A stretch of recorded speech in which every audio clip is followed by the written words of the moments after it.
maybe in month 3, the clothing voucher in month 4. Right? For example, the laptops, we gave each one of them a Toshiba smart laptop. It costed us about $500, but the value of it is 600. So on the balance sheet, we put 600 because that's its value. So although per imam, we might offer him a $5,000 package per year, it might only cost us $3,500 per imam at the end of the day. Exactly, yeah. Also, that gives us from our side, that gives us influence, over that imam and over that center. Example, every Al Kawthar course now, the pamphlets, posters are there in that center. Imam, there. Imam, you are coming. You can, you need to bring us people too, from your center. I mean, what good and what influence does an imam have? What kind of imam? This is good, and you can't influence people to come. Every month the imam will only get his cash deposit in his bank account after he sends us a 2-page progress report. So we've got a standard, document, 2 pages. It's got the lectures. What was the date you gave a lecture? Where you gave the lecture? How many people were in attendance? And what was the topic? So for that month, how many lectures you gave? How many khutbahs you gave? What books did you read? What audios did you listen to? And then for other things, jail visits, street da'wah, hospital visits, and school visits. Maybe he did, maybe he didn't. Whatever is relative to him.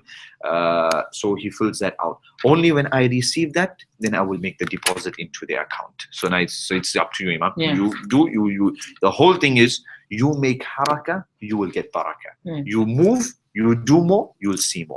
Further to that. So after we gave them the laptop, they now got the student guild, because our internet is never going to be fast like you guys. So I had to put the student guild onto DVD and give to them. So they watch the videos, that's like 50% marks. Then they write the exam, 50% marks. And then the progress report, another 50. And every 2 months, so every month the progress report comes. Then we, compare all the imams' progress reports in terms of that batch, 5 imams here, 5 imams there. And then we see who was the best imam, the most hardworking imam for the past 2 months. Then he gets something extra. So the first time we did it, the best imam got an S3 Samsung mini phone. S3 mini, he got that, and he got a copy of Tafsir ibn Kathir, which is $200. So that was that. So now, incentivize it. The next 2 months, the guy who got it got a copy of Sahih Bukhari, 8 volumes, and he got a Philips sound box. Right? CD, cassette, DVD, all of these funny things.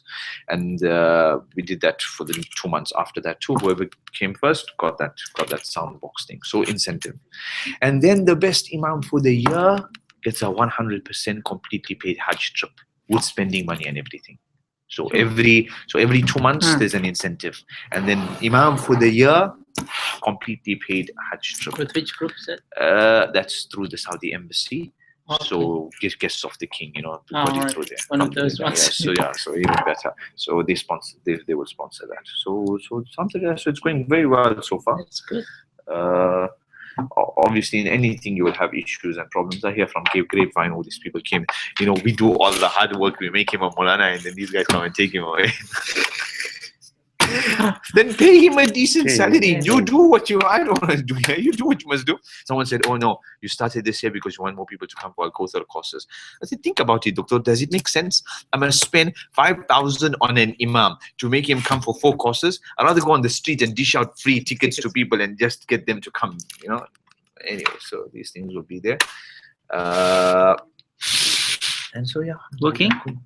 I'm trying to, well, it's broadcasting. I'm trying to find a link to send to the people. One guy in Cape Town at that conference, he came up to me. So I just spoke about it and stuff like this.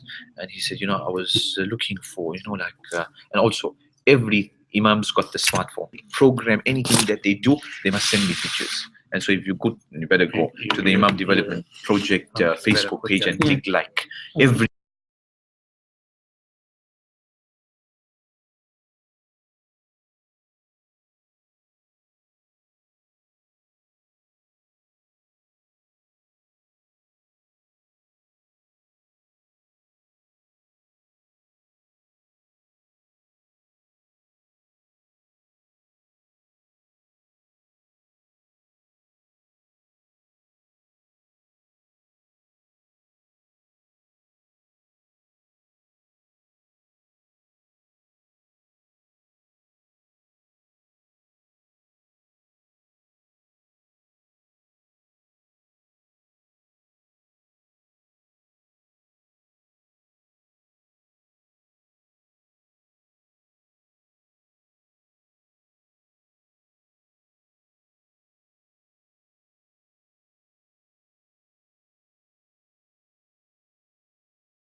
Could have had it in our office.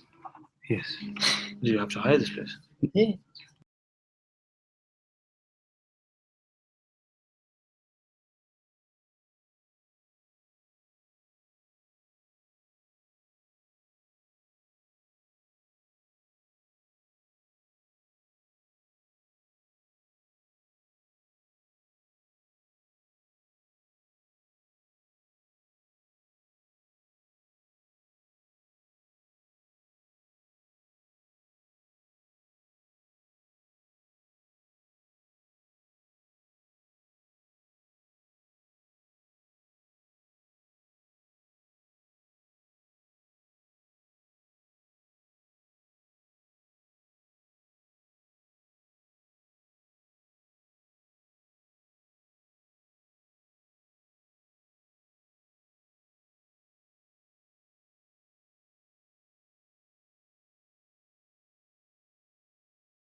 I'll just introduce you. Wait, can we start? Okay. Assalamu alaikum. Guys, just text me if you can hear now. Guys online? Faris, text, please. Khalil, text, please.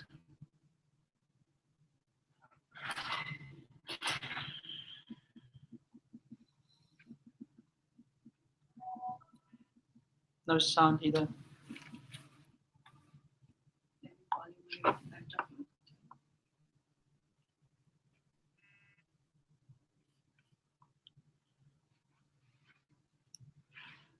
No sound. Why is no sound?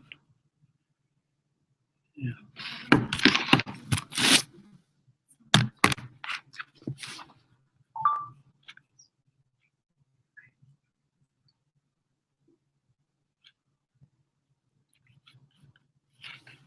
I'll just start with stuff. Let's just start.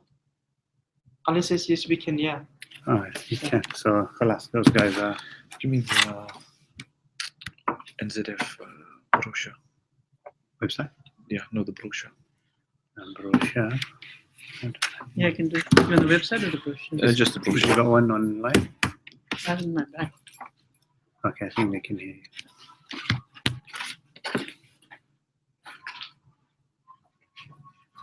My bag is everything.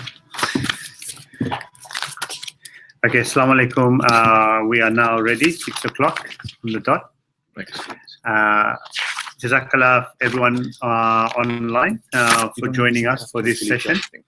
As I said earlier on the program, the Sheikh will give us some nasiyah around the ayah on Zakat, specifically focusing on the 4 categories of the needy, the misakin, the traveler, and the one in debt. Those are the 4 categories that we are most used to here.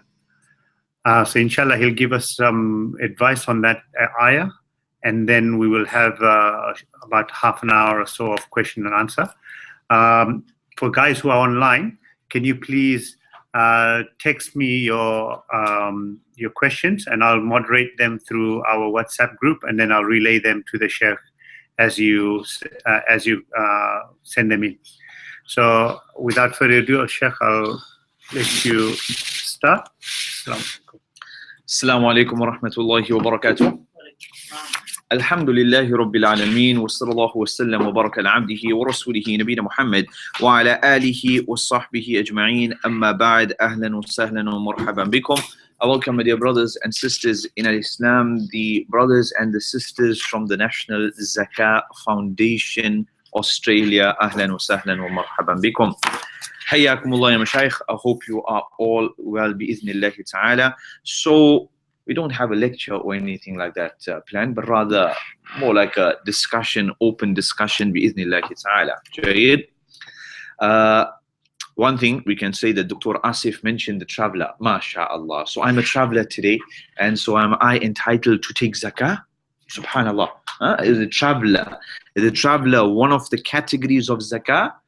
If that's the policy of National Zakat Foundation, then we have problems. Not a traveler. Jayed. The wayfarer. Jayed. What distinguishes the wayfarer from the traveler? Both of them are musafirs, but the wayfarer, that individual who, like the refugee of today, you know, he doesn't have any money with him whatsoever. Maybe, like if true, you know, when you went for Hajj, you saw someone come there, yeah, Hajj, you know, my Hajj belt, somebody cut it off and I got lost all my money, right? So if there's somebody and that really happened to him, then he can fall within that category of the wayfarer. Remember, in the old days, someone went from Baghdad to Makkah, or they went from Makkah to Syria. He never had a bank card where he could access Visa and access his accounts or anything like that. He never had the opportunity of picking up the phone and telling somebody, you know, wire me some money. He's a millionaire in Damascus, but right now he's in Baghdad, and the people in Baghdad don't know him. So now what's he gonna do? He falls within that category of the wayfarer, although he might be a millionaire in his country. Right now his situation is he doesn't have access to that money. Subhanallah. He does not have access to that money which is there in Baghdad or wherever it might be. Then one might say, okay, so I understood the traveler and the wayfarer. Quite clear. Traveler's got money or whatever, he's got access to all of that. The wayfarer does not have access to that. Khalas. So that's the the differentiating factor between both of them. Okay. Then what about if we say that the wayfarer is somebody who's poor? Has to be somebody who's poor, doesn't have that money there. Then what's the difference between him and the poor man mentioned in the beginning of the verse? Are you with me? Right? Because Allah mentions إِنَّمَا الصَّدَقَاتُ لِلْفُقَرَاءِ والمساكين والعاملين عليها والمؤلفة قلوبهم وفي الرقاب والغارمين وفي سبيل الله وابن السبيل. Ibn as-sabil literally means the son of the road, wayfarer. I mean, that's his mother, that's his family now. He is subject to the streets. He's the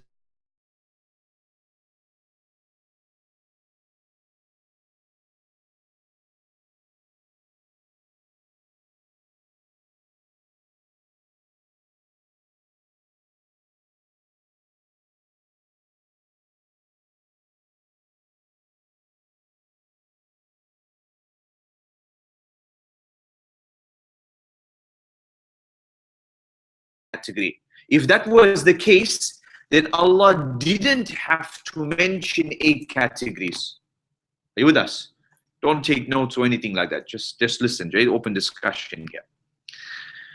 The fact that Allah mentioned 8 categories means that, you know, this category,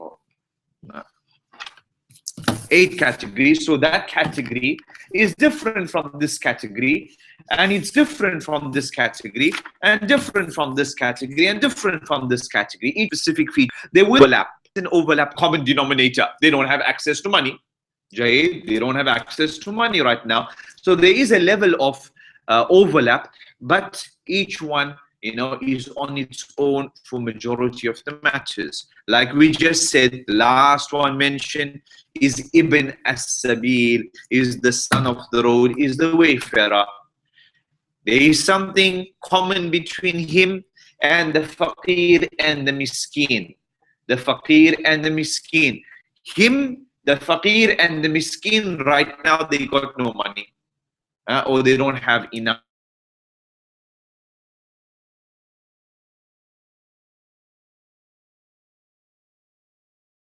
he doesn't have money, or he doesn't have, what for to satisfy his needs. Excellent. And if, for example, we said no, zakat is for the poor, zakat for the poor. Then what about all the other 7 categories Allah mentioned? Well, they all fall under poor, and they are all types of poor. Not true. Not true. Right? Because if that was the case, then Allah could have just sufficed with zakat is for the poor and go on to the next verse. Allah doesn't mention ayat and mention matters for no fa'idah, for no benefit whatsoever. Right? And that's a refutation. What we just explained.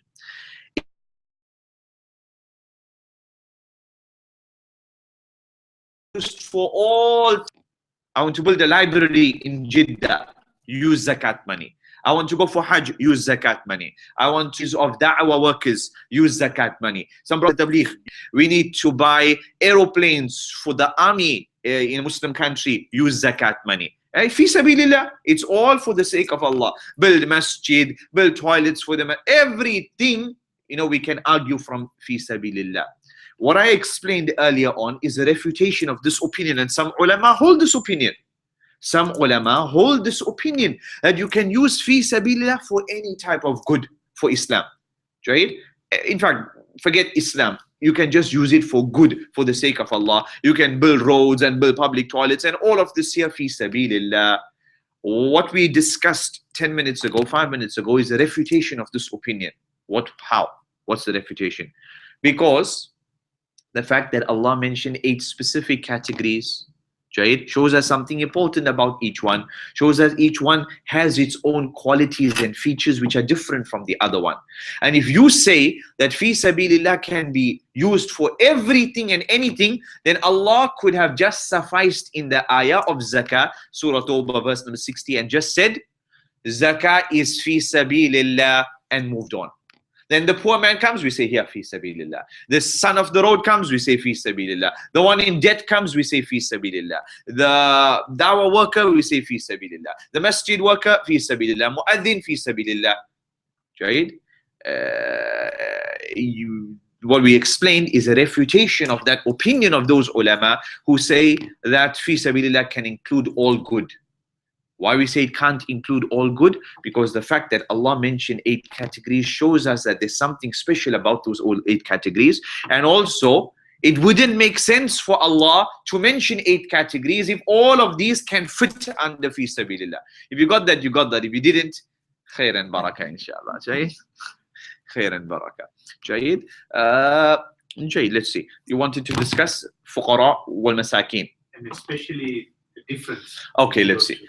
Majority of the ulama state that faqir is worse off than the miskin. Now see, something which is very important for all you guys, caseworkers, and all of you involved in NZF, you need to, number one, we already have it, it's available.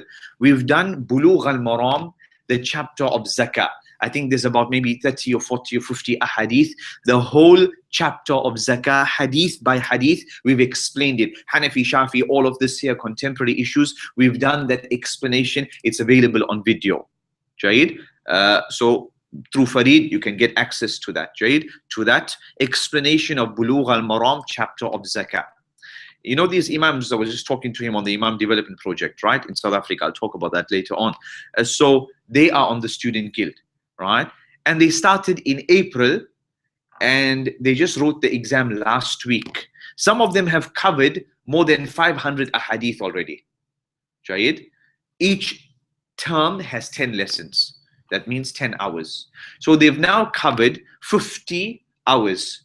Jayid? They've covered 40 hours. They covered the chapter of Tahara, chapter of Salah, the chapter of Zakah, and the chapter of Janazah.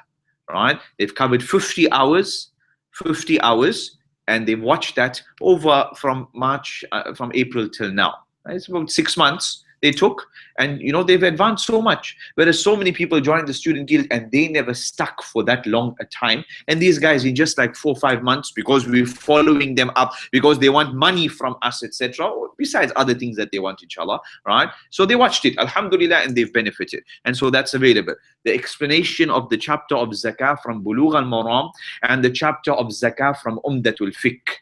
the book Umdatul Fiqh. These two books here, we've explained the chapter of Zakat. It's available, and you guys should get access to that and watch it, inshallah. And so then you would also understand, you'd be looking at the hadith. So you understand the source. It's not just this fatwa and that fatwa and this one said and this one said and stuff. You understand now where it's coming from, from the hadith, etc. Majority of the ulama of the opinion that the faqir is worse off than the miskin, because Allah began with the faqir first. It shows that he's the, the worst category of all the categories. He's really, down there in the dumps. So sadaqatu lil fuqara is for the faqir. What's the definition of the faqir according to most ulama? The faqir is the one who doesn't have and doesn't have access. He doesn't have right now, nor is he expecting to get in the next 1 month, in the next 2 months, foreseeable future.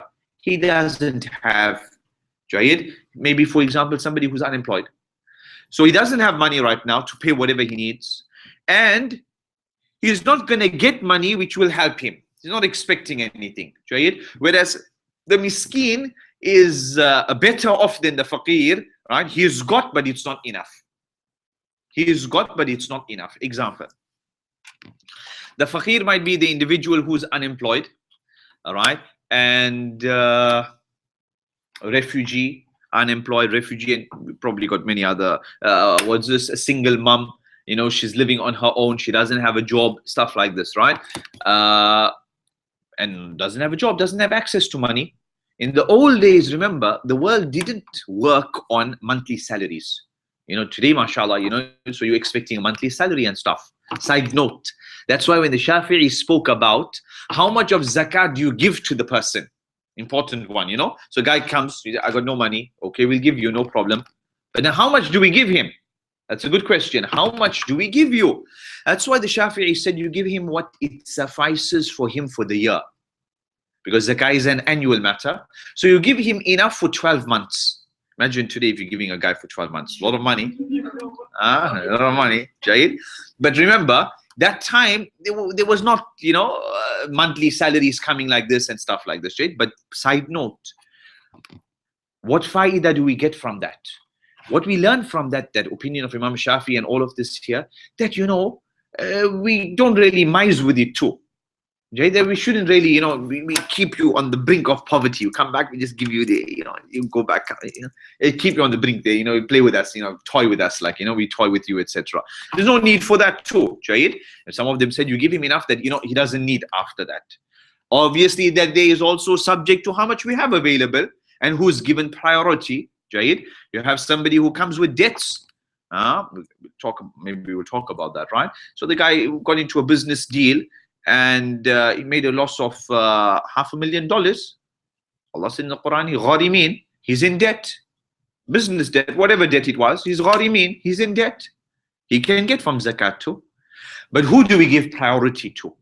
We give priority to the one who's starving, the single mom, etc., as opposed to that businessman who came now, he's driving a Mercedes Benz, and he says, you know what, I owe $500,000. My business deal went sour.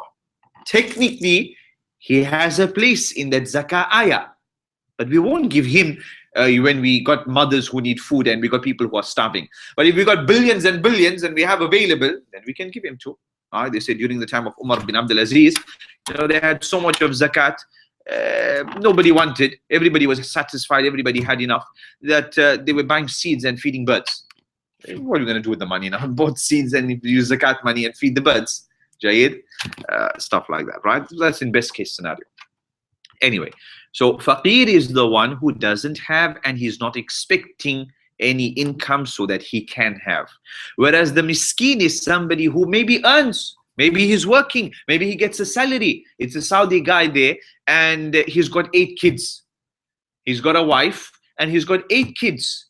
And, average family, he's a clerk at one of the government departments. And let's say, for example, he earns 3,000 riyals. He earns 3,000 riyals. But his monthly expense in the house is about 9,000 riyals. He's got 8 kids, school fees. He needs a car. He needs a fridge in his house. He needs a microwave. He needs all of these, normal that everybody needs. All right. We're not talking about some refugee somewhere. Ordinary guy, right? Like us, like you guys here, etc. 3,000 he earns, but his monthly expenses. And another important point.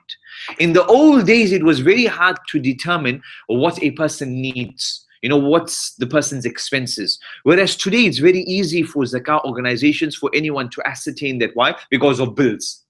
Bills, you know, make it easy for us to ascertain. Right? Also, bills today make it easy for the Zakat organization because, you know, if you don't trust the person, whatever, but you pay their bills, you know the money is going in the right place. Right? So that's as opposed to in the old days. That's why the Prophet, some of these two strong guys came and they wanted some zakah. So he said, you know, zakah is not for the people who can earn, and you know, they you know, if you want, I'll give you. You know your situation best. I will take your word for it. But you guys look nice and strong. You can go and work and stuff, right?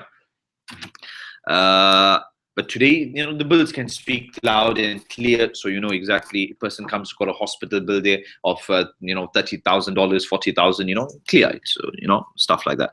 Anyway, so faqir is the one who doesn't have and not expecting to get. The miskin, he earns an income, he gets a salary, but it's not enough to satisfy his needs. So we will help him the amount he requires to satisfy his needs, not more than that. So every month, if he's got a shortfall, for example, of 4,000, then we'll help him with that 4,000, right? Like that. So that's the miskin. So for example, in fact, many people would fall in that category. And like in South Africa, you know, people have their domestic worker, or they have maids, all right? So the maid, she might earn, let's say, $150 a month. How much a maid earns here? So many. I know, but you know, hotel cleaner or something. How much? $30 an hour. For the month? An hour. For the month? You might make more $150 a day. $150 a day. Yeah, 5 hours, SubhanAllah. more than what I earn. No, the costs are high here. $150 a day. $150 a day. Can go like that.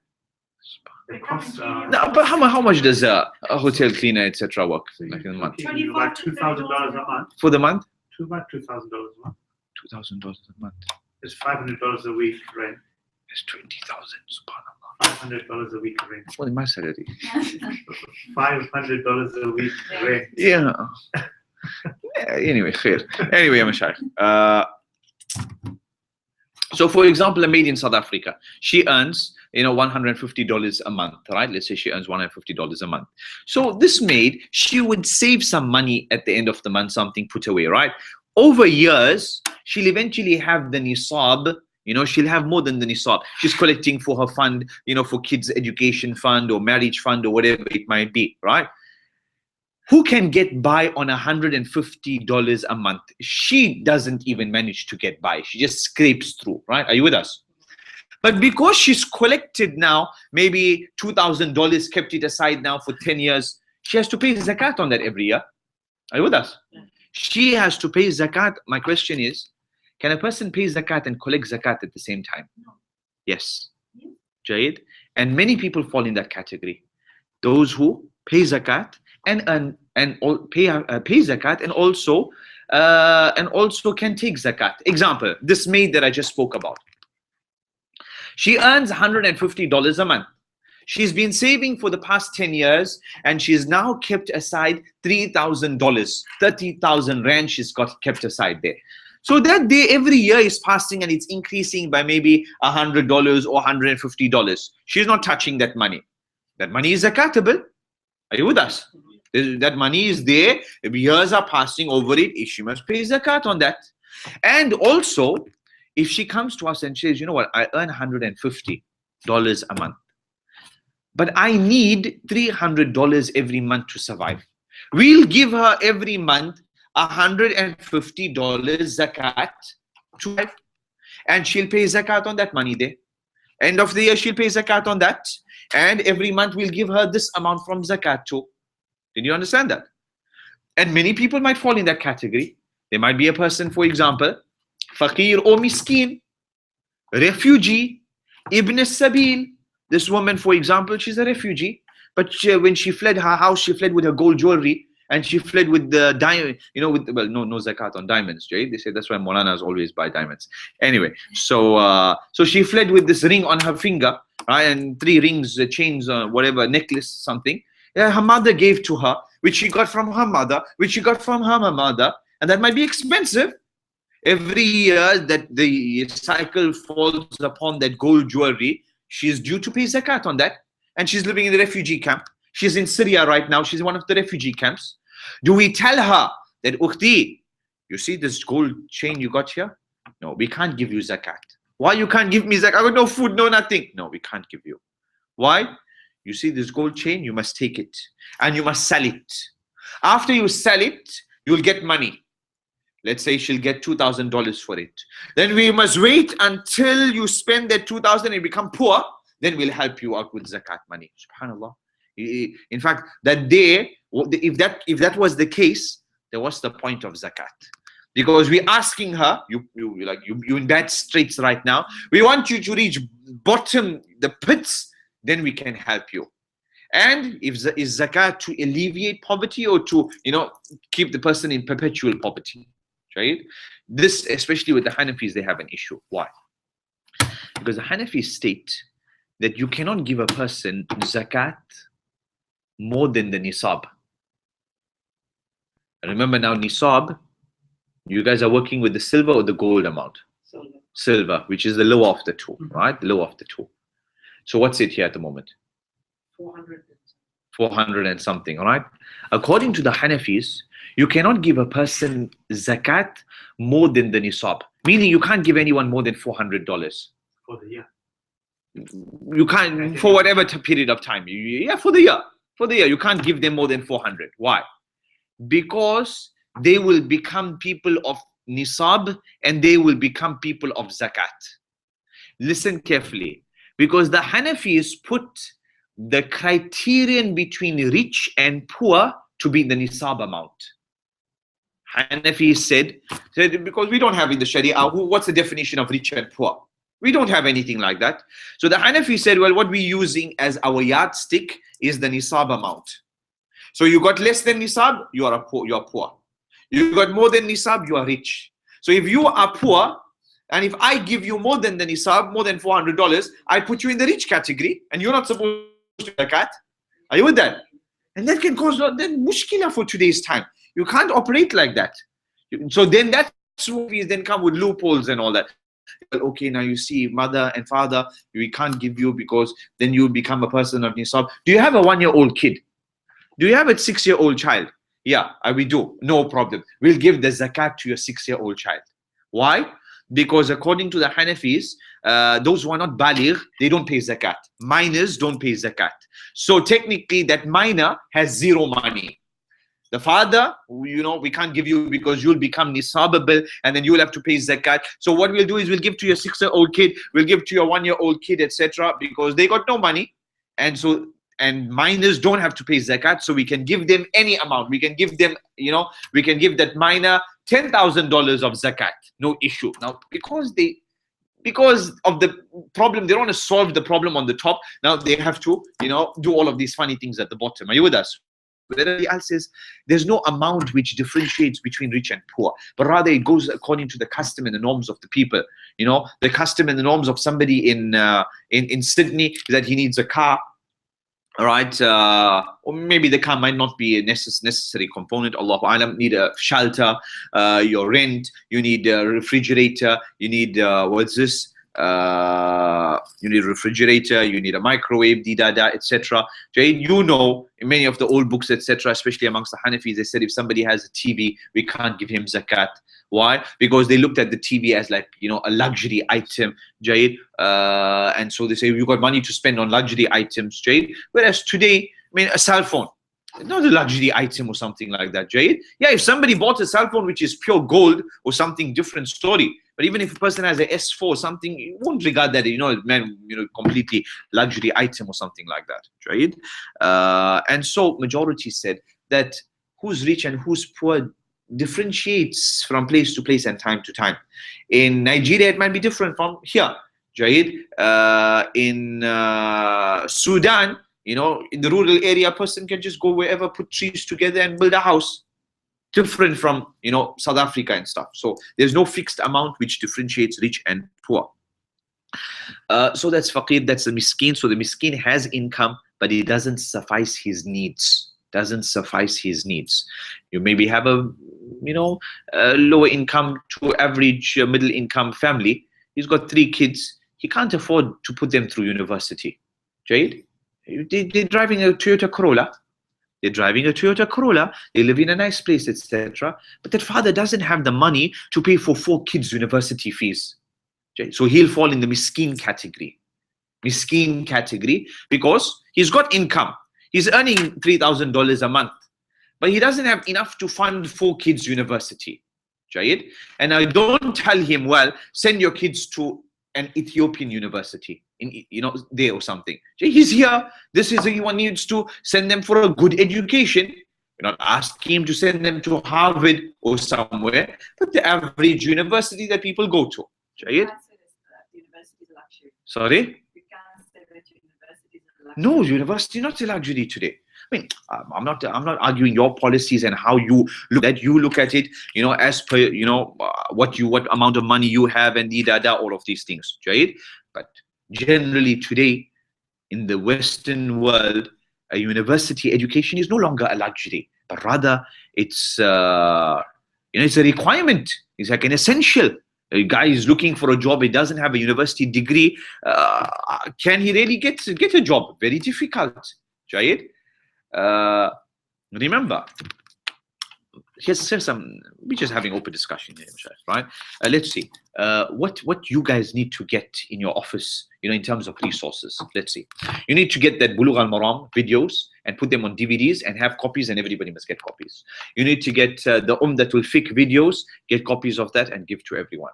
You need to get Yusuf al-Qaradawi's 2-volume Fiqh of Zakah, and you need to have these references. You need to have, right? You need to get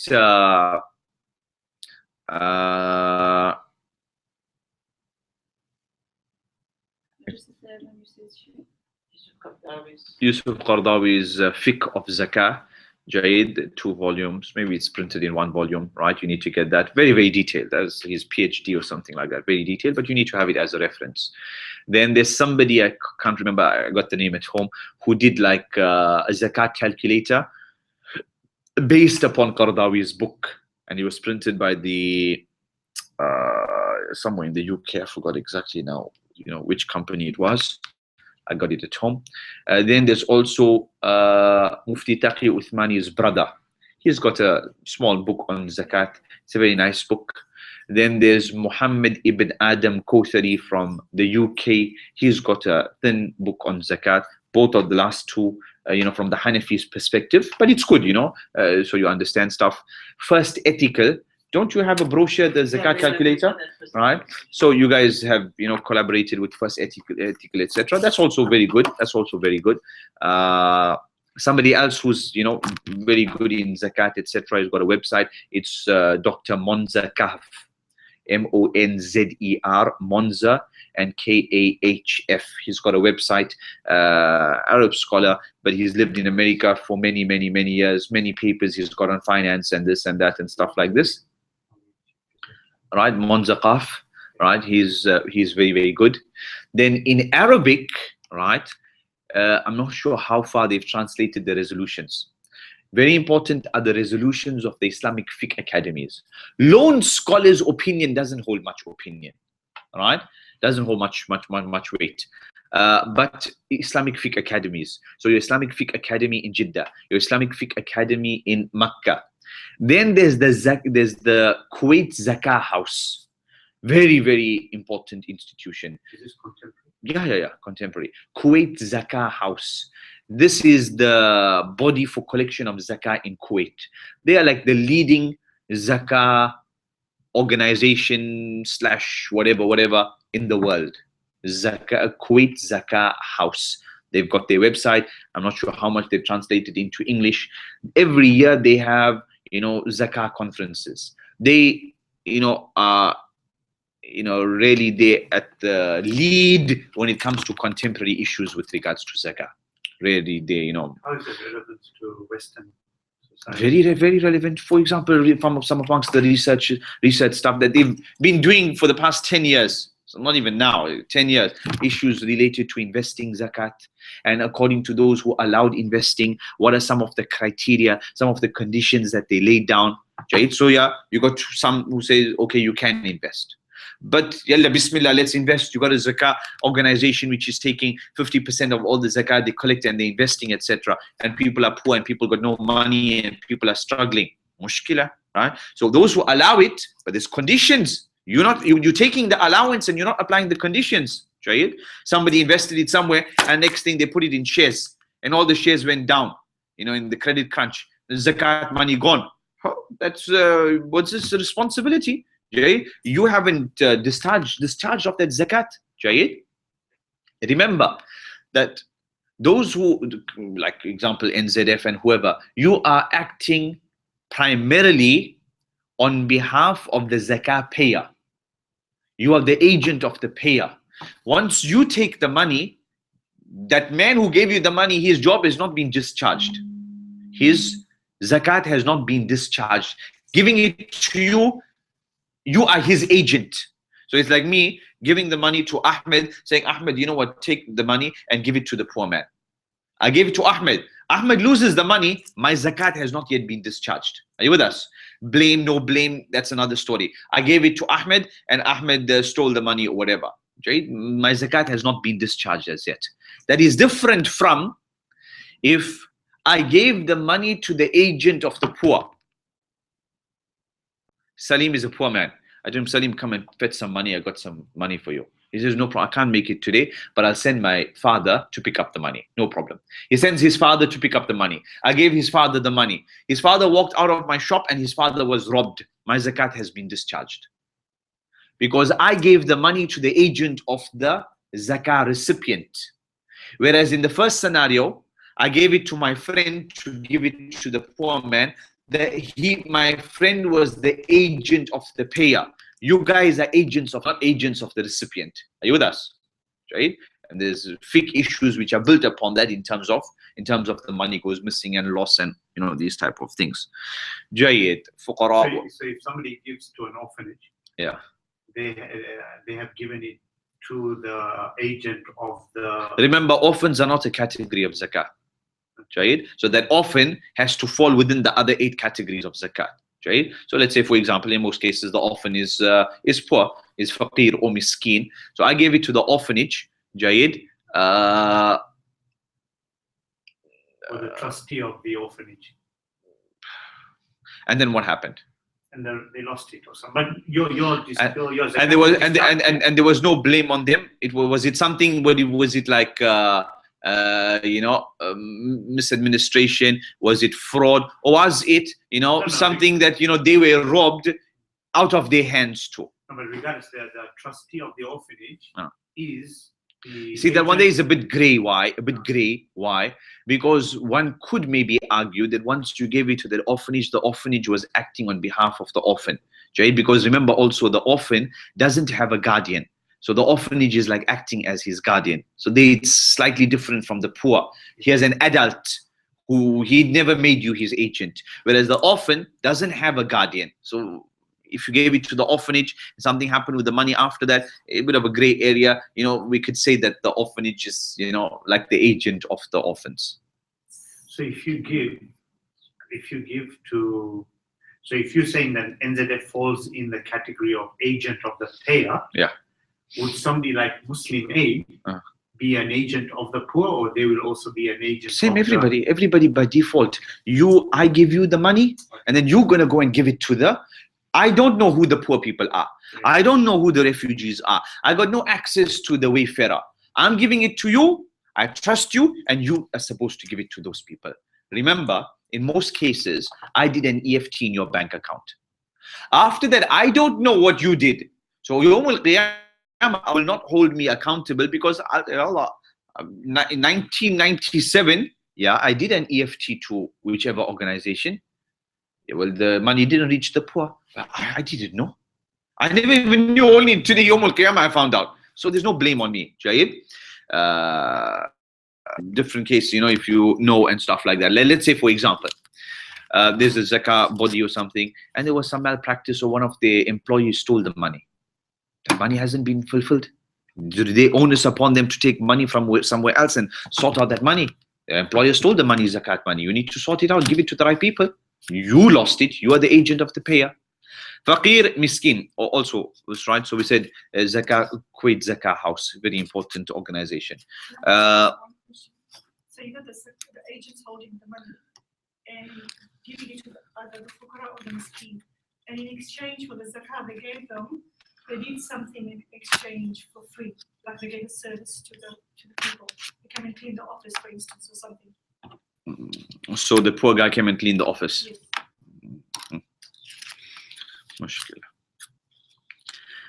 Out of their own accord, if they did something, khair. But we will give you zakat, but you come tomorrow morning and sweep here first. That's mushkila. Because that money is his money. It's his right. It's his money. It's his money. Remember the hadith of the Prophet ﷺ, that the one who doesn't pay zakat, when that zakat money mixes with your wealth, it contaminates your wealth. When the time of zakat is up and I have $1 million in my bank account, that 2.5% is no longer my money. It's not mine. It's in my bank account. It's not mine. It belongs to those 8 categories of zakat. It belongs to those people. It becomes their money. It's not my money at all. So now, if I'm telling the guy, sweep here so that I give you your money, doesn't work. Are you with us? Somebody just mentioned that if you make an intention and you just give somebody money, they can do some service. If that guy out of his own, the next day house for dinner, you from that same food which he bought with zakat, no issue at all. It was zakah for him and it was sadaqah for you. Sadaqah for you, no issue at all. But we're telling him, you know what? You want zakah? No problem, inshallah. How much? Bill? No problem. All right. But what do you do? No, I fix computers. Oh, excellent, excellent. We got 3 computers here. Can you sort them out? Jayed, it shouldn't be dependent upon him doing anything. Why? Because then that would be same like your riba story. Brother, you want money? Yeah, please, I need a loan of $200. No problem. Sweep my house here first, then I'll give you $200. That's riba. That's 100% riba. Riba can be in cash, it can be in kind. Riba can be in kind. That he's sweeping, was it not worth $5? Was it not worth $10? So you lent $100 and you got something back worth $105. That's why Imam Abu Hanifa, that famous story, they say when he would go to people who owed him money, he wouldn't stand under the shade of the guy's tree. Extra high level of, because I don't want to take benefit from this person. They would talk about, so if I owe somebody money and the guy invites me to his house for supper, Mullah owes me money, all right? And Mullah owes me $5,000, and then Mullah invites me to his house for dinner. Maybe this is a benefit which I'm getting because I lent him the money. If this was the norm between both of us, before debt, no debt, whatever, then it's fine. Like brothers and stuff like this. But now suddenly, because I lent him money, every Jummah he invites me to his house. Then that day is because of the loan, and that would be riba. Right? What if you did that with sadaqah? You can do sadaqah like that, make an intention to give sadaqah and get the person to do it in exchange work for you. Example? Say, for instance, anything like garden, for instance. If you wanted to give, your garden needed to be done, and you called somebody to do the garden, but you made intention to give the sadaqah money to the garden. No problem, no issue there. Yeah, no problem there. You'll call it sadaqah, somebody else will call it just the hiring fee. The rent is the hiring fee. You say, no, this is my sadaqah. The hiring fee, he did work. He doesn't regard it as sadaqah. I swept here and I did the garden here, etc. You owed me that money. Don't tell me you give me sadaqah. Right? But you can't make intention like that. No problem. You regard it as sadaqah. You say, for example, my grass wasn't that long, but let me help somebody out. No problem. Come and cut my grass here. So there is an element of sadaqah there. Right? There is an element of like charity there. Right? So Kuwait Zakah House is important. So you guys should somebody research all of these things, put all of these resources together, and then have it in your office.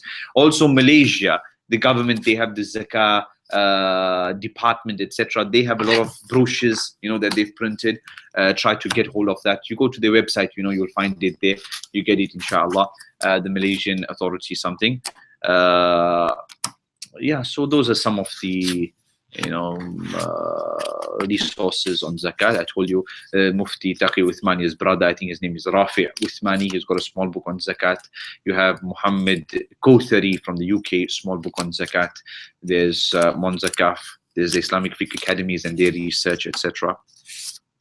Also, just so you know, that many of these research councils, they give a bit of more flexibility when it comes to usage of zakat in the West as opposed to the East, as opposed to Muslim countries.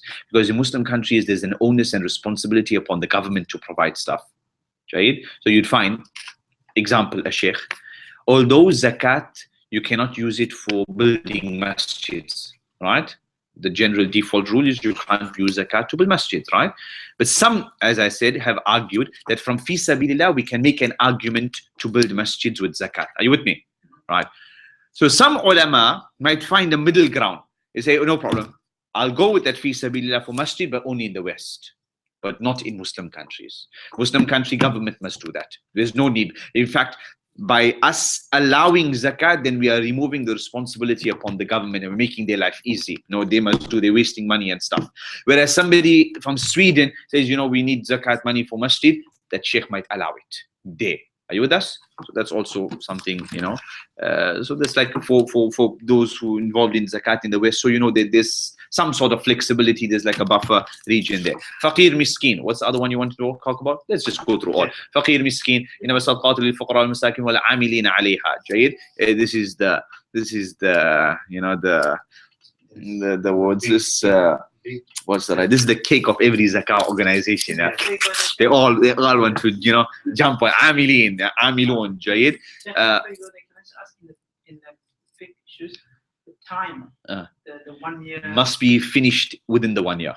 So, except with those who allow the investing story, but they will come with like 10 different conditions. Right. If you've satisfied the need of the people and there's no other need and there's no pressing need, which in reality doesn't really apply today, right? So the zakat money must be finished within the 1 year cycle, because that guy's zakat was due for that year, right?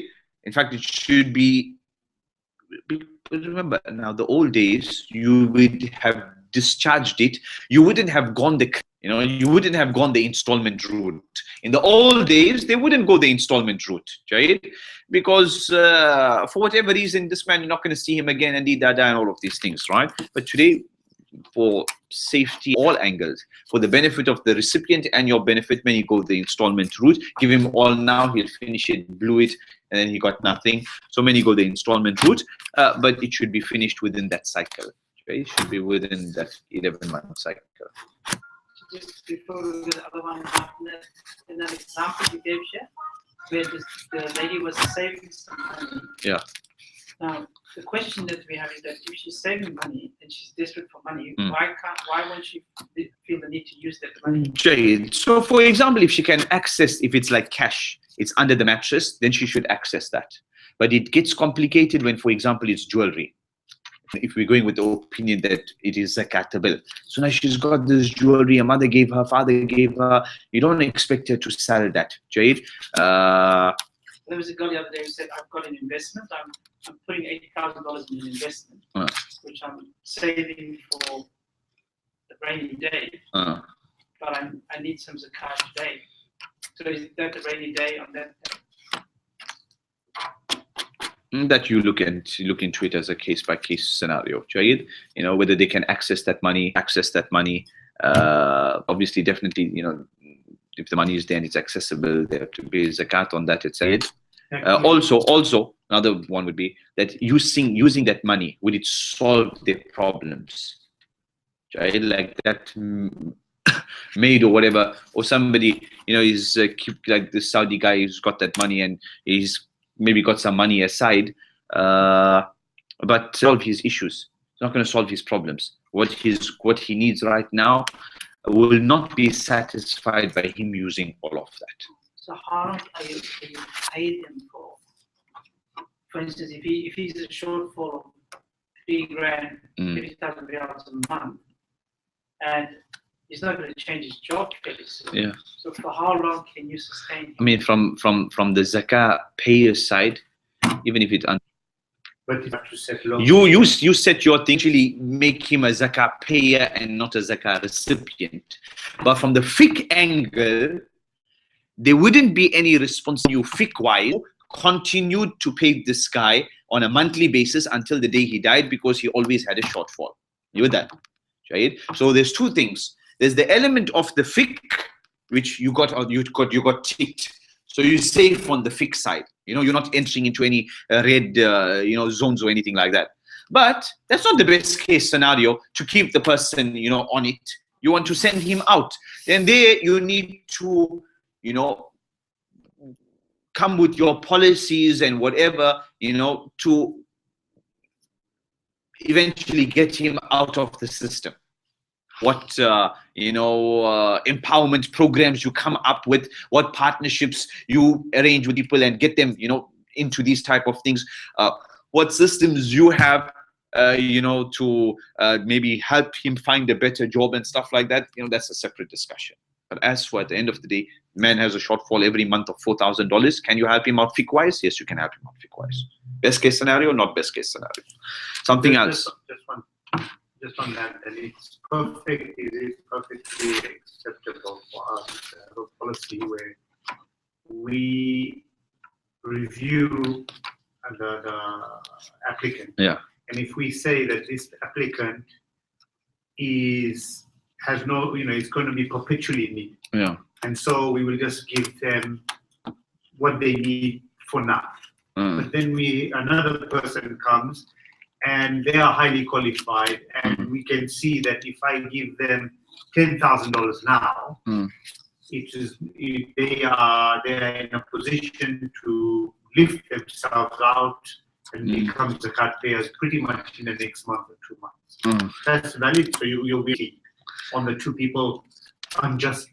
I can understand the second one. If we give this guy to see him again, he's finished, stuff like that. I can understand that one.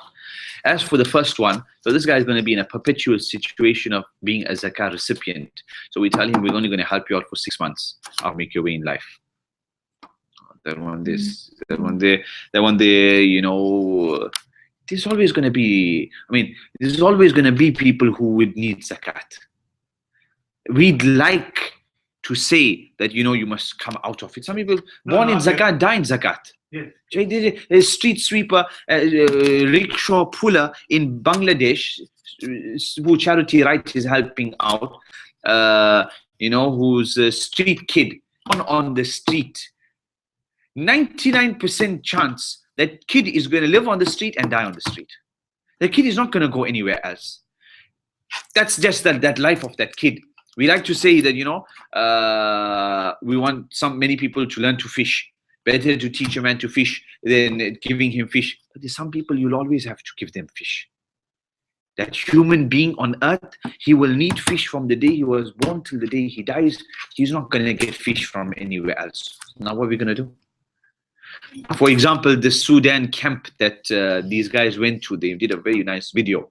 This Sudan camp, it's about 2 hours from the nearest town, because the government doesn't want them near the town, because they'll, eat up the resources of the town. So they put this refugee camp of Eritrean refugees about 200 kilometers in the middle of the desert, put them there.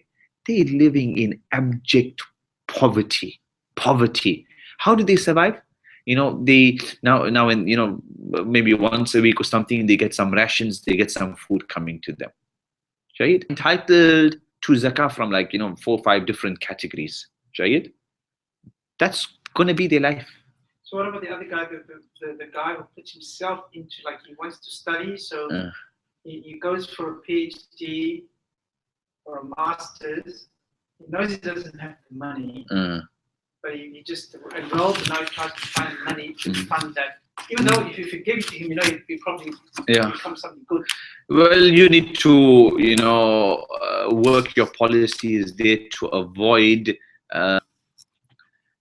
people trying to find loop. So okay, I need money. Let me go and do. So what? I'll just go and register for you guys and ask you to give me the money. Right? So you work with your policies and come up with your policies to prevent that. At the end of the day, you're going to be giving zakat to somebody. It's who's the priority. Jade? From a big point of view, He's deliberately created the situation by going into debt, wanting other people to pay it. I think there was something.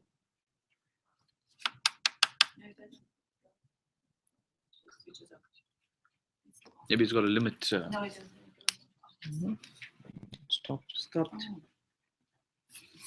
Maybe the subject's so heavy, it's taking lots of data.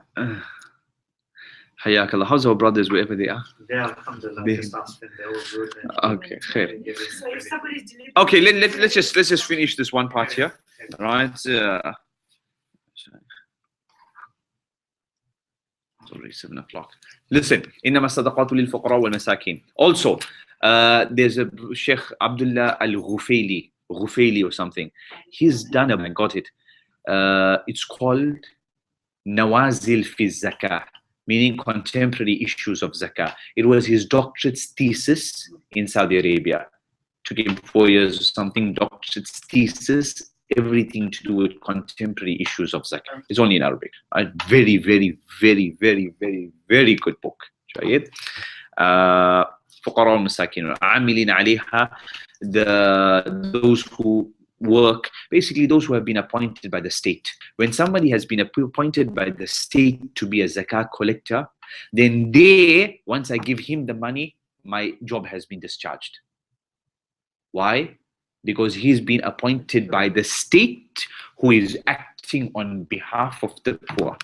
So when the Zakat collector came to my house and I gave him the money for Zakat, and then he took the money and stole the money or did whatever, or he was robbed, I got no issue. Because why? Because that guy is an agent of the poor. Did you get that? And then that guy, they can take a salary from the Zakat, not self-appointed salary, but the government will give him a salary from the Zakat. And even if he's a millionaire, he's driving Mercedes Benz, his father gave him inheritance. He's not getting zakah because of lack of money or poor or whatever, but he's getting zakah in lieu of the work that he's doing. You understand? Because he doesn't have. Miskin because he doesn't have. Amilin, not because he's a poor worker, because that's his salary and because he's overseeing the whole matter. He's appointed by the state. State will give him from the zakat money, even though he drives around with the car, which his father put 2 million in his bank account, he can still take, and get a big salary or whatever salary from the zakat money. Are you with us? And you all know that in this category here, billions of the ummah's money has gone to waste by self-appointed zakat collectors. Right? So I'm in South Africa, I decided, I want to open up a zakat thing there. Why? So I can collect zakat and I can write my own check. I can write my who's checking? Who's checking? What oversight is there? I write my own check. I decide it's 10% salary. I decide it's for every million I get, it is mine, or whatever it might be. For everything I get 10% is mine. Who regulates all of that? And these are, when it comes to money, everybody quiet. Pulling from this madhab, that madhab, new madhab, no madhab, everything like that. Allah mustaan, mushkila. That's a problem, right? For those in the West, many of the fiqh academies, they have stated that the salaries, the running expenses, etc., of zakah organizations, if they do not have enough from other sources, sadaqah and lillah and all of this, then they can use from that zakat money. Listen carefully, this is a stretch. By default, the amilin are those who have been appointed by the state and it's sorted out by the state. And so this is public, it's not a private organization doing their own thing, etc. But due to the fact that Muslims in the West, you have your issues and problems and all of this, many zakah bodies, many ulama bodies have stretched that amilin, even without a state overseeing them, allowed for them, to sort out the expenses and salaries from amilin. Jayid, I was told that you guys don't do that, Jayid, and that's the best route to go. That's the best route to go. Why? Because just the mere fact that you can tell people that nobody takes a salary from the zakat that you give, that statement in terms of credibility is worth more than what you could get in terms of salary. Like, for example, the Imam Development Project. Nobody takes any salary or anything like that. I can tell people, I in telling people, and when people hear that, they hear credibility, right? And so the worth of that statement is much more than whatever one might lose out in terms of 10,000 whatever salary or whatever. That word that that you can say that when others can't say that is worth much more. Jayid. So amilin alayha. Jayid. Maybe one can like some did, what they did was that salary, but maybe expenses, running expenses I choose from there. So that's another middle route, right? Others who do use for salary and this and that and stuff like that, then a standard set by many ulama is that, but it must not exceed, I think, 11%. Must not exceed 11 or 12%. Where did they get that from? They divided by 8. They divided by 8. What's it? 11 or 12? Something like that, right? Huh? 12.5, yeah. So then they got that. They said must not exceed because the amilin's haq is because the Shafi scholars said you must give everybody. Not practical. Shafi scholars said you must give Allah said 8 categories, so you must give 8 categories. Allah didn't say you must give 1 category from the 8. Right? Everybody else understood it. No, you give whichever category from the 8, it's all fine. You give 2, 3, 4, 1, all fine. Shafi said no, let's give across the board. If we're giving across the board, then each one, if we divide it equally, would not get more than 12.5. So some of them, allowed that. But your policy is best with regards to that, best you stay away from that. You have more credibility. The fact that you can tell people that, especially in the day that we're living in where people have really corrupted and messed up, matters with regards to zakah funds. وَالْمُؤَلَّفَةِ قُلُوبُهُمْ, that those that we want to soften their hearts. Hanafis don't accept this category any longer. They said it was abrogated because now مُؤَلَّفَةِ قُلُوبُهُمْ are those that we want to soften their hearts to Islam. Hanafis say no, Islam is strong now. We don't need to soften anybody's hearts, for them to become Muslim. Haqq wa haqq, batil batil. Jayid. Majority of this applies. During Umar's time, he stopped it. Jayid. Giving people to soften their hearts. Remember, Prophet gave non-Muslims. He gave non-Muslims to soften their hearts so that they become Muslims. Tribal leader, take sheep, 100 sheep from zakat, this, that, whatever. He becomes Muslim, whole tribe then becomes Muslim. So great benefit. He won't harm us and this and that. I mean, we don't want to go that far, but contemporary fiqh academies, some of them have allowed, for example, in non-Muslim countries, for Muslims, if they don't have enough of funds, for them to use zakat money from the category of mu'allafati qulubuhum, softening the hearts, to lobby the government for laws that they need passing, etc. So, for example, let's say in the UK you got CAIR, CAIR, that organization. So let's say they need 2 million to give to Democrats, make a donation or whatever, to not to soften their hearts to become Muslim, but so that they don't harm us. You either soften the heart to become Muslim or to prevent the person from causing harm to you. So many of the fiqh bodies said, yeah, you can use that, give them 2 million, hopefully they will, not harm you and stuff like this. Anyway, those are obviously beautiful things that we can talk about. We don't have people starving, all right? But that category is very, it's quite common for us. Okay. Reverts, Well, that's now, I'm not even talking about revert. I'm talking about a non-Muslim. Non-Muslim. Zakat is for Muslims. But this one here is like an exception. Giving a non-Muslim so that their heart might become soft to Islam. When you tell me about a revert who came, Jayid, this revert might be poor. This revert might be kicked out of the house. So forget them being revert or anything. They already fall in the category of faqir or miskin. Are you with us? Right? And also that's like a buffer, with many things, at least you satisfy yourself, he falls in 2 categories, alhamdulillah, right? Even better than just one, right? But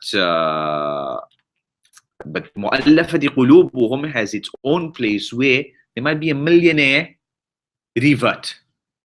But we might give him, let's say we got no other funds, we might give him some gifts from zakat, so his heart becomes firm on Islam. Because gifts have an effect on the heart. Money has an effect on the heart, right? So that's that category. Or non-Muslim, give him, and he becomes Muslim. Alhamdulillah. That's now if we got billions sitting of zakat, and we don't know what to do with it, then you can do these things. Anyway, وَفِي الرِّقَابِ, and the slaves, no slaves today. Many apply this category to the refugees and stuff like that, right? Or rather to the Muslim prisoners, جيد, setting them free. فِي الرِّقَابِ وَالْغَارِمِينَ, and those who are in debt. We have a person who incurred debt for himself, and you have a person who incurred debt due to others. Look at this. A category of the debt one would be where these two guys are fighting.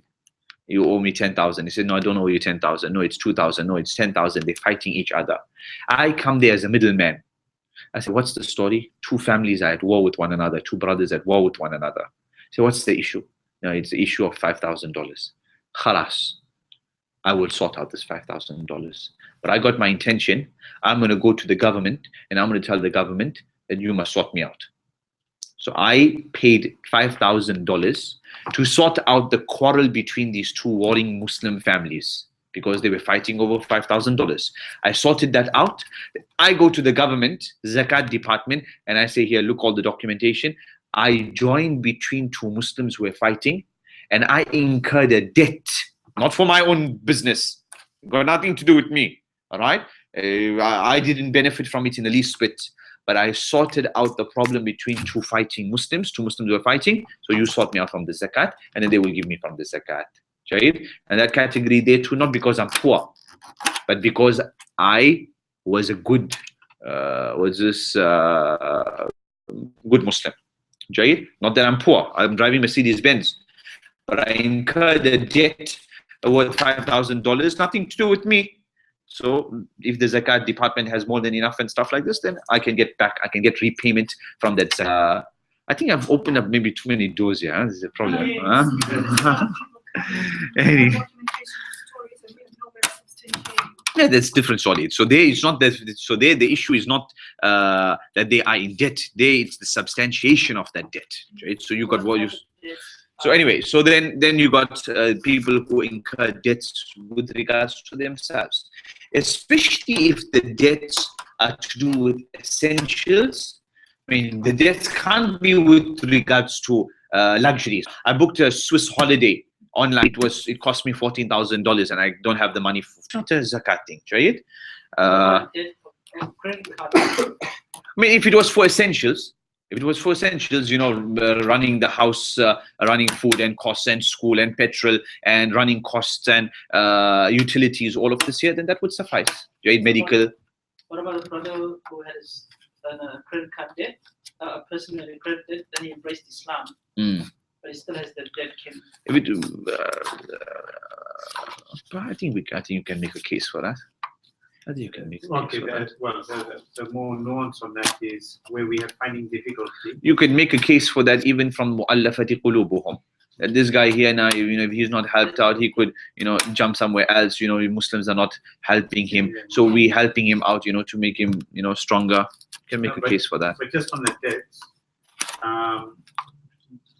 because we, you know, the fund that we have based on that, if somebody has $2,000 or $3,000 debt, it's within our budget. People are coming with $40,000. My God, yeah.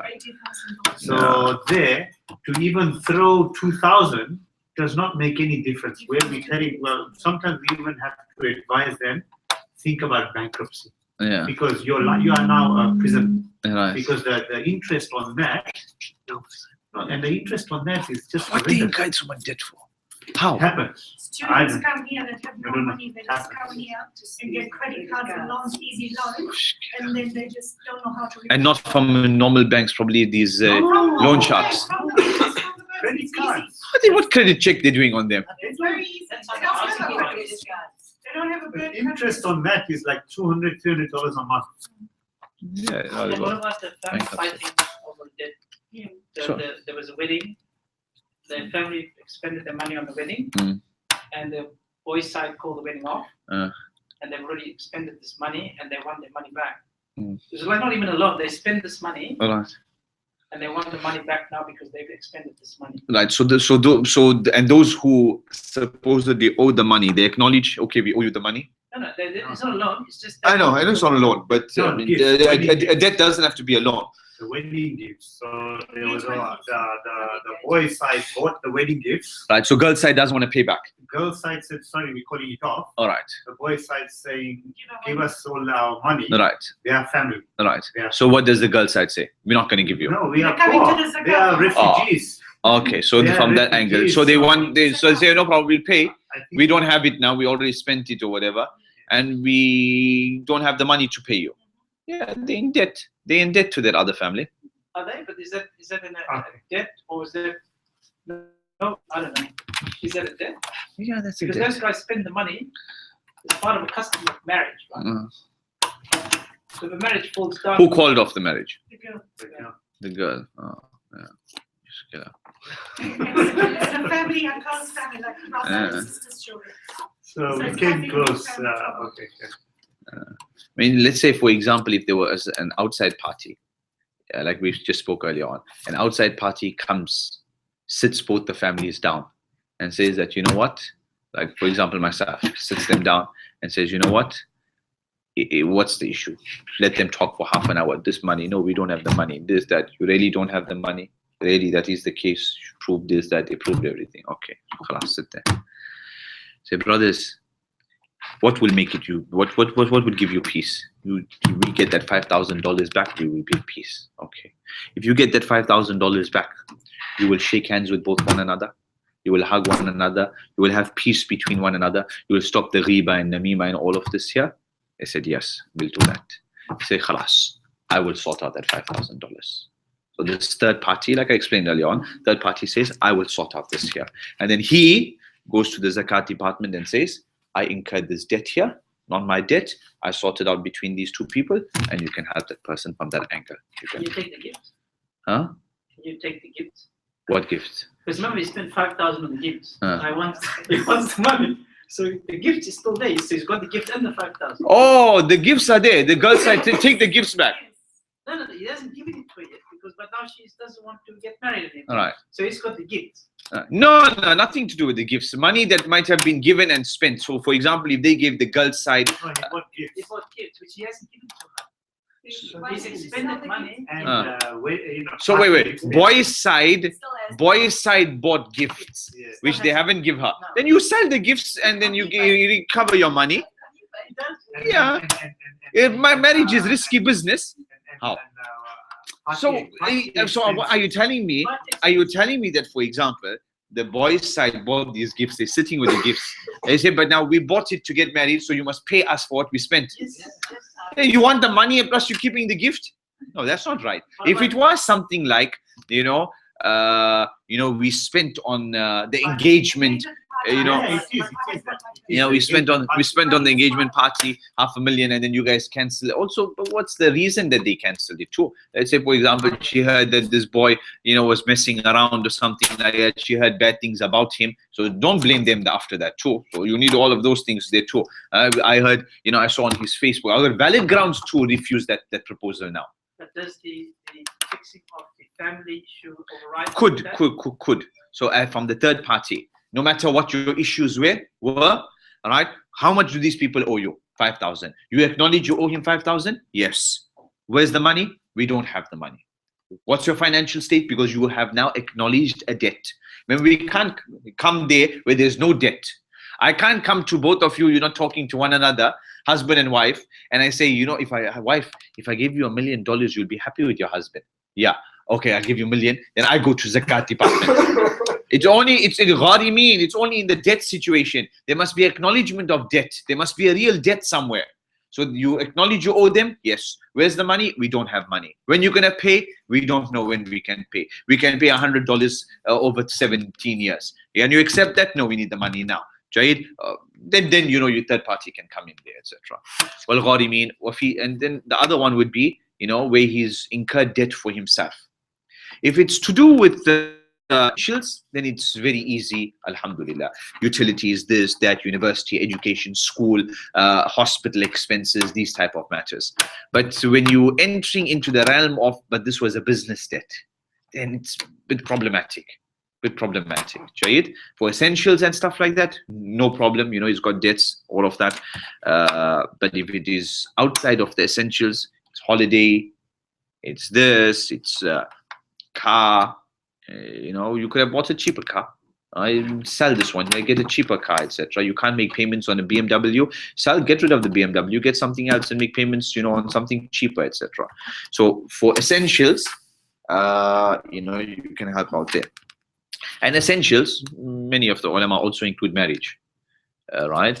You know, debts incurred due to marriage and stuff like this. You can count it from. Remember, a person could be faqir, he hasn't yet incurred the debt, or he could be faqir and he's already incurred the debt. He can be faqir miskin without debt, and he can be faqir miskin because of debt. He could be faqir miskin but he owes nobody money, and he can be faqir miskin and he owes money, so he's even worse. He's not in the debt category. Are you with us? Right? Also, with regards to debts, the world that we live today, in the old days, there was no such thing as long-term debts. Ulama, when they spoke about debts, etc., you minus debts and all of this here, it was unknown to have long-term debt. Why? Because 500 years ago, nobody gave you a long-term debt over installment. Because tomorrow you pick up your horse and you're gone. I'm not going to find you.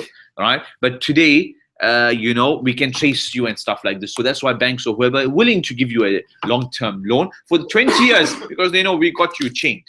Where you're gonna go? You can't. You know, identification is easy and stuff like that, right? And so a person might have a debt, but he owes it over. Somebody's got a Islamic finance mortgage on their house, so a debt. I mean, technically, somebody's got Islamic finance mortgage on their house. They're owing $1 million or $500,000, whatever. Technically, they can come to the Zakat department and say, you know what, we got debt. I fall in the category of Zakat. I got debt. Here's my debt. Number two, my debt is not for fun. My debt is for essential, for a house. Are you with us? For shelter. He falls in that category. But doctor, your debt here is a long-term debt. The person that you owe the money to, the creditor, is not requesting the money now. They are happy to give you 20 years. And you meeting payment for 20 years is fine.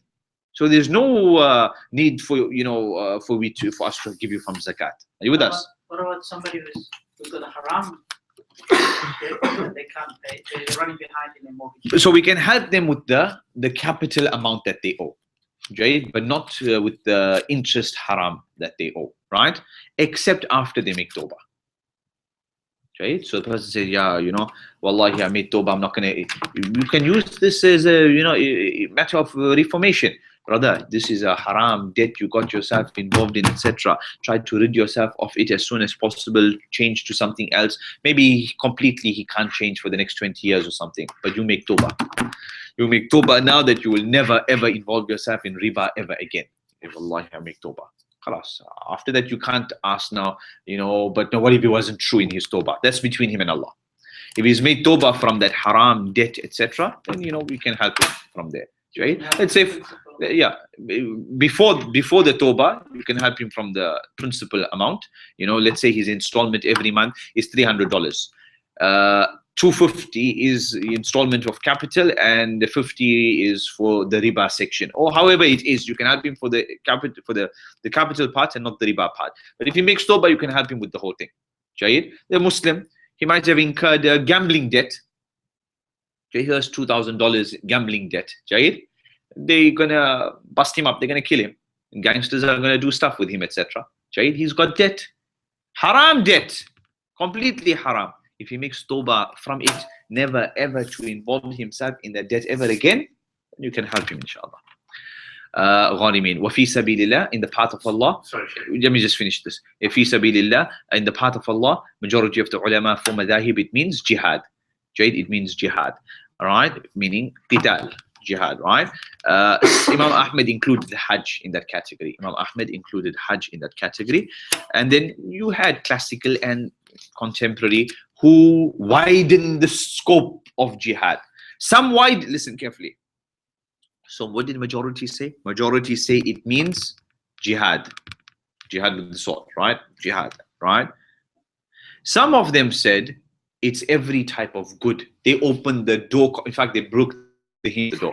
They just opened it completely wide. Anything good you can use. You can buy laptops for the university and all of this here fi sabilillah. Are you with us? Right? they completely widened it to include everything. Then there's a third opinion, which, like Yusuf al-Qaradawi follows and others, which said no, fi sabilillah is jihad. Fi sabilillah is only jihad. But jihad is big only fighting with the sword.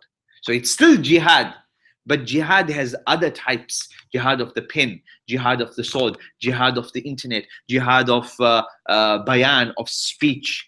Right? So they still jihad, but they included within that printing of books, for example. They included within that setting up a satellite station, for da'wah, etc. The aim and objective of jihad is da'wah. Allah said in the Makki verses, in the Meccan verses, وَجَاهِدْهُمْ بِهِ جِهَادًا كَبِيرًا, and make a jihad against them, a great jihad. But this was Makkah. Fighting with the sword was not allowed. Are you with us? So jihad was being told to them in Makkah, but sword was not there. What was the jihad that they were doing in Makkah? Jihad with the tongue. Right? So that opinion is a conservative, liberal opinion. You get that? The one fi sabilillah, all good. Fi sabilillah only on the battlefield, very restricted. Right? Then there's fi sabilillah, which means jihad. But jihad has other avenues. Jihad in the West, etc., is with the tongue, is with bayan, it's with media. Right? Media today is the poetry of the Arabs. Right? But obviously now all of that has to responsibility and its conditions and its policies and all of that there. So now remember, because it's money, these type of opinions too, the ulama wouldn't put it out there, yalla bismillah. Otherwise everybody do whatever they want to. I mean, that day can include example Al-Kawthar Institute, from beginning till end. From beginning till end, from salaries to this, to that, all of that. I mean, nobody's done that. Nobody's even saying that. Nobody's even, I don't know if it even crossed their mind, right? right? But according to those resolutions and understanding, that can work there, Jade. And think about it, just outside of the box here. So let's say let's look at like your Al-Kawthar Institute, your Al-Maghrib Institute, your RIS in Canada, Revival of Islamic Spirit, your Zaytuna Institute, your MRDF Sheikh Haytham in the UK, your Ahl Sunnah, for example, right? I mean, for Western countries, their existence, is it not from the Western countries, not the Eastern Muslim countries, in the Western countries, is that not a form, is that not the battlefield? Is the battle for the minds and the hearts of the people? I mean, nobody's, opened that door, etc. Remember, this is the conservative liberal opinion. It's not even the one we just said, no problem at all, anything, build toilets too with fi sabilillah, no problem at all, right? So just that that also, what does all of this also give? The zakah administrator, you have to be between fear and hope. You must not feel that you're completely tied up. That what you do with this money, you don't know what you're sitting there. You can only give this much. You keep the money there. You just in the bank account there, right? Also, another good one is that, for example, there is going to be a period of time, where the zakat is going to be in your bank account. I don't know what you have here, but like, for example, South Africa, you can have like, Islamic bank, where the money in your whatever account, that every month you're going to have like, let's say 100,000. So then, you earn profit on that, not interest, but profit, right? With the Islamic bank and stuff like that, right? Why not? It's going to sit in the bank account there. You got your 11-month cycle until you dish it out. At any given period of time, it's there. So what if it's earning sadaqah? That sadaqah can be used for your other expenses. Like those guys in the UK, mashallah, I think for every pound, that people pay in zakat, charity, what's it called? Government gives that same charity half that amount or the same amount or something like that. All the admin.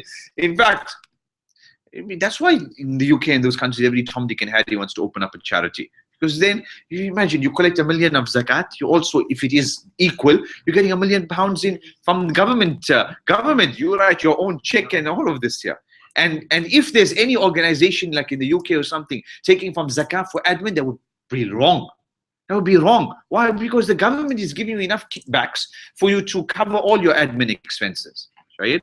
Anyway, so fi sabilillah, right? And Ibn Sabil, the wayfarer, might be a millionaire in his country, but where he is right now, he's a refugee, doesn't have access to his money and stuff like that. So he falls in the Ibn Sabil category. Yalla. One question from the online. Yeah. We have a lot of applicants who are from the Shia. Okay.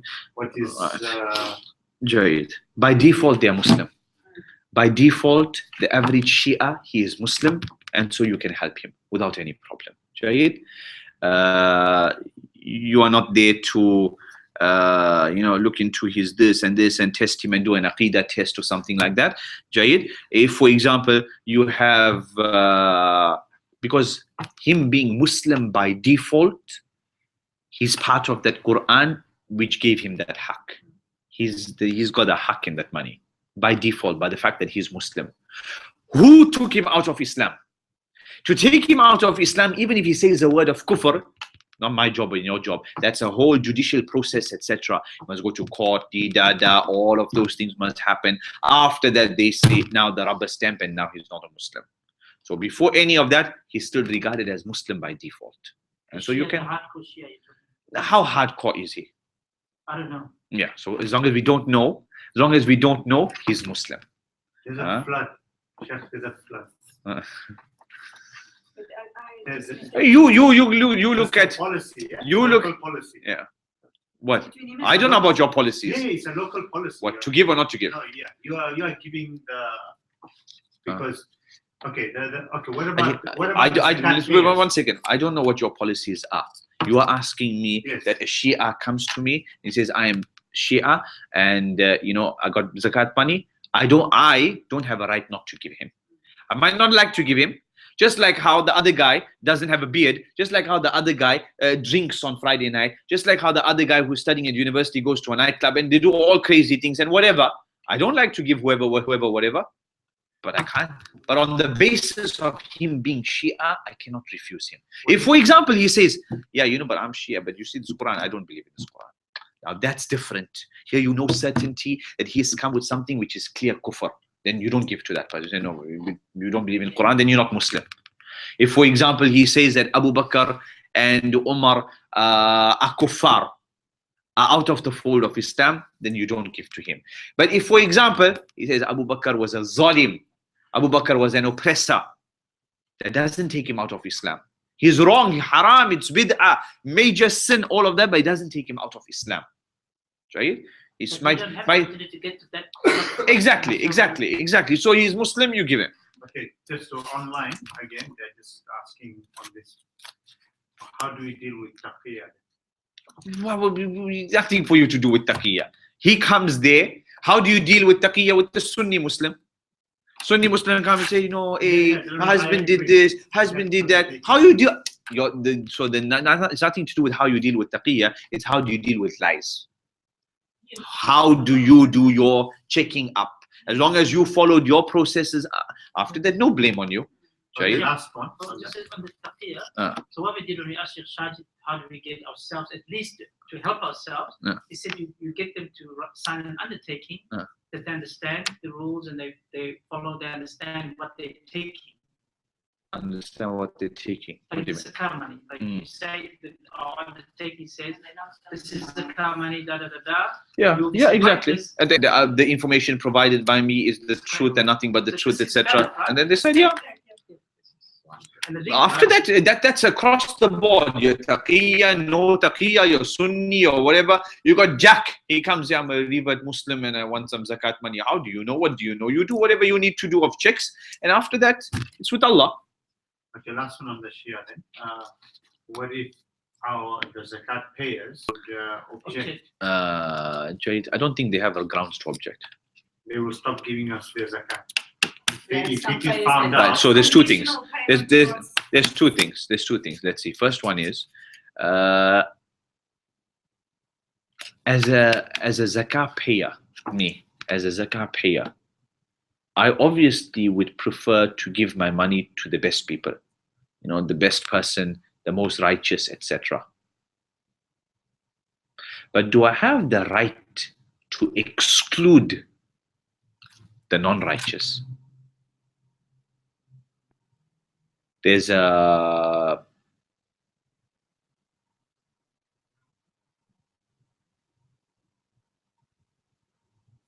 I'd like to give to the guy who prays 5 times a day and he's in the masjid all the time and he's Hafiz al-Quran, right? And then there's the other guy who doesn't come to the masjid, right? He's got no beard, he works at Asta, whatever, right? Do I have the right to exclude him? Personally, I can preferentially give preference to this one and give that guy my zakat. But do I have the right to exclude this one? That's a question. Do I have the right to exclude that? To act in accordance to my preference, that's fine. But to exclude someone, and then to make that a condition, if I tell you, I prefer you to give such and such, I prefer you to give these people. Prefer you not to give. So he will say, I will not give you my money, I'll give it to that organization. So he prefers to give it to an organization that clearly states or doesn't state.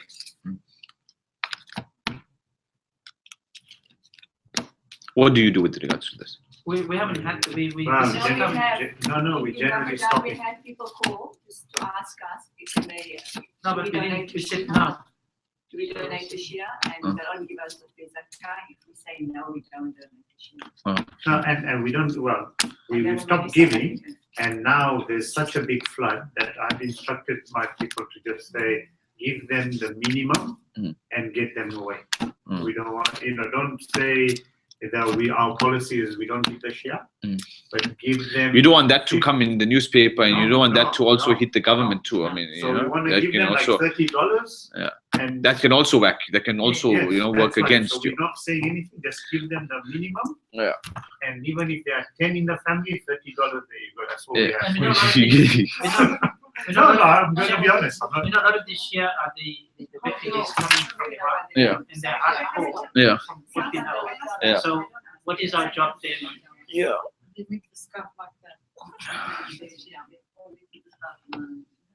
Maybe stick to what you have been doing there. And if somebody asks, like if somebody says, but I don't want to give to the Shia, do we have a way of saying that, your money will not go to the Shia? Yeah, we have. I mean, technically, yes. I'm open 2 bank accounts, Shia and non-Shia. No, technically, it's very little. Yeah. So what you can say is that, we have a preferential policy to help Sunni Muslims.